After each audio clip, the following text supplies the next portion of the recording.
సాధారణంగా మనం టెంపుల్‌కి వెళ్ళినప్పుడు చెప్పులు బయట విడిచిపెట్టి వెళ్తూ ఉంటాం కదా! అలా ఎందుకు విడిచిపెడతాం అనేది మీలో ఎంతమందికి తెలుసు?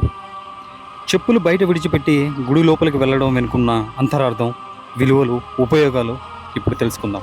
హిందూ ధర్మం ప్రకారం గుడి లోపలికి చెప్పులు వేసుకొని వెళ్ళడం అంటే దైవాన్ని అవమానించడంతో సమానంగా మనం భావిస్తూ ఉంటాం కదా! హిందువులు భగవంతుడు కొలువై ఉండే స్థలం కాబట్టి ఆ స్థలాన్ని చాలా పవిత్రమైనదిగా భావిస్తూ ఉంటారు. గుడి లోపలికి వెళ్ళేటప్పుడు చెప్పులు బయట విడిచిపెట్టి మరీ వెళ్ళాలి అని అంటూ ఉంటారు.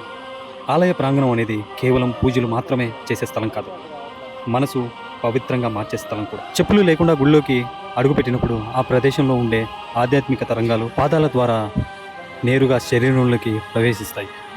ఆ తరంగాల స్పర్శ మనకు పాజిటివ్ ఎనర్జీని ఇస్తుంది. ఈ పాజిటివ్ ఎనర్జీ మనసుకు శాంతిని, ఆత్మకు విశ్రాంతిని కలిగిస్తాయి. చెప్పులు లేకుండా నేలపై నడవడం అనేది శరీరానికి ఆరోగ్యకరమని శాస్త్రవేత్తలు కూడా చెప్తూ ఉంటారు. దేవాలయాల మెట్ల దగ్గర, ద్వారబంధాల దగ్గర పూసే పసుపు, సింధూరం, గంధం వంటి సహజ పదార్థాల ద్వారా ఉత్పన్నమయ్యే పాజిటివ్ ఎనర్జీ నేరుగా పాదాల ద్వారా మన శరీరానికి అందుతుంది. గుడి లోపలికి వెళ్ళేటప్పుడు చెప్పులు బయట విడిచిపెట్టడం వల్ల పవిత్రత, అహంకారాన్ని విడిచిపెట్టడం, దైవానికి గౌరవం ఇవ్వడం వంటి విషయాలను సూచిస్తాయి. చాలామంది అంటూ ఉంటారు, భౌతిక విషయాలను బయటే విడిచిపెట్టి దైవ దర్శనం చేసుకోవాలి అని. అది 100కు 100% నిజం.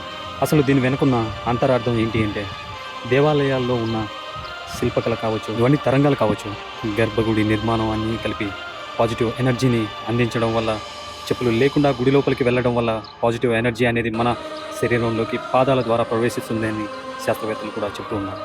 కొంతమంది చెప్పులు బయట విడిచిపెట్టి అనేది ఒక రూల్ అని అనుకుంటూ ఉంటారు. కానీ చెప్పులు ఎక్కువసేపు ధరించి ఉండడం వల్ల కూడా చాలా ప్రమాదాలు ఉన్నాయి. దుమ్ము, ధూళి, బ్యాక్టీరియా వంటివి పాదాల్లో ఇరుక్కుపోయి ఉంటాయి. అలా దుమ్ము పట్టిన పాదాలతో గుడిలోకి వెళ్ళడం వల్ల మిగిలిన వాళ్ళకు కూడా ఆ బ్యాక్టీరియాలు అంటుకునే అవకాశం ఉంటుంది. కాబట్టి చెప్పులను గుడి బయటే విడిచిపెట్టాలని నిర్ణయించారు మన పూర్వీకులు. నమ్మకాలతో కూడిన సైన్స్ చెప్పులు ఎందుకు గుడి బయట విడిచిపెట్టాలి అనే దానికి ఆధారాలుగా నిలబడ్డాయి. మన పూర్వీకులు నియమించిన ఆనాటి ఆచారాలే నేడు మనం సైన్సు అని నమ్ముతున్నాం అనేది నా భావన. మరి మీరేమంటారు? మీ విలువైన సమయాన్ని నా కోసం కేటాయించినందుకు ధన్యవాదాలు. ఇటువంటి కొత్త కొత్త విషయాలు నా నుంచి మీరు తెలుసుకోవాలనుకుంటే please subscribe my channel facts with Nani. Survey జన సుఖినో భవంతు. జై హింద్, జై శ్రీరామ్.